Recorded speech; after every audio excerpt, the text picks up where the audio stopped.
Hello everyone, I am Hepping. Simply record a comparative evaluation of movements for everyone. The piece on the left is Switzerland's 4130. Actually, this is the most obvious position for the two movements. Dayton, Ruatu version, right. No card, it's just a pile. Then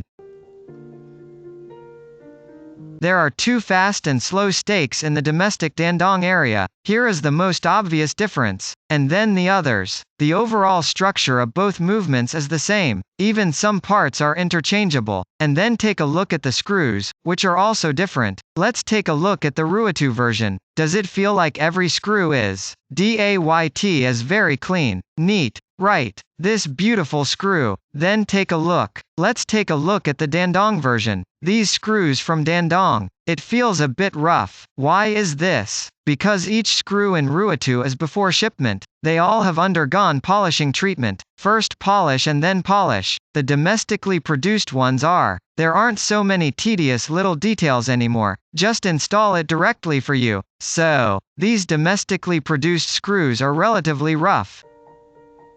Then let's take a look at the polishing of the movement again. The Ruatu version of this movement needs to be polished better. SD, right. Nima, Een, ML, Gen, Een is much more beautiful. Then take a look. V. Dandong's is relatively rough, but Dandong's part, actually, on the toy watch, or rather, in our domestic market, it's already considered very good. Z. SSIMS. Just talking about you. IMSN. Y. At the same price point, it is already considered very attractive. But if you want to compete, if we compare prices that are dozens of times higher, that's about it, right? Let's take a look at this one for you. These middle screws are also the same. You see, it's still quite rough from a macro distance. This is dandong. And this is Switzerland, right? Then, both movements use this type of ball bearing. I've talked about the 4130 movement before. It's because of the movement of 3135 compared to before. Speak louder. That's because of this ball bearing. Let's take a look next at this position on the side of the movement. Have you seen it? Just this small horizontal bar. The Ruatu version has a polishing treatment. This way, you can zoom in and see more clearly. Then take a look at this version of dandong.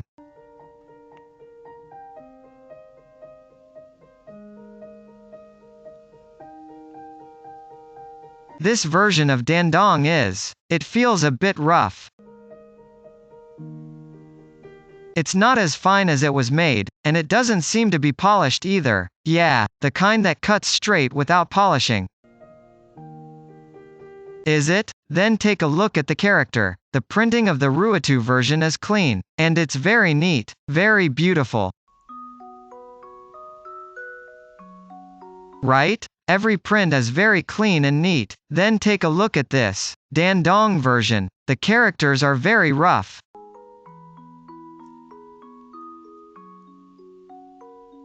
Is that so? It will still be different. Of course, this is more about cost reasons, or rather, if domestic products should be as clean as dandong. There are also some. It's just something that increases costs. The factory won't do that. After all, this one's secret. Panda D, right. If it's undercover, just pretend to choke and it's done. Just to make it simple, let me share with everyone how to identify a Ruatu movement. It's just a domestic movement. Next, I'll put in a few pictures. If you are interested, you can take screenshots yourself. Looking at the picture may make it clearer. Daytong. Stealing pictures.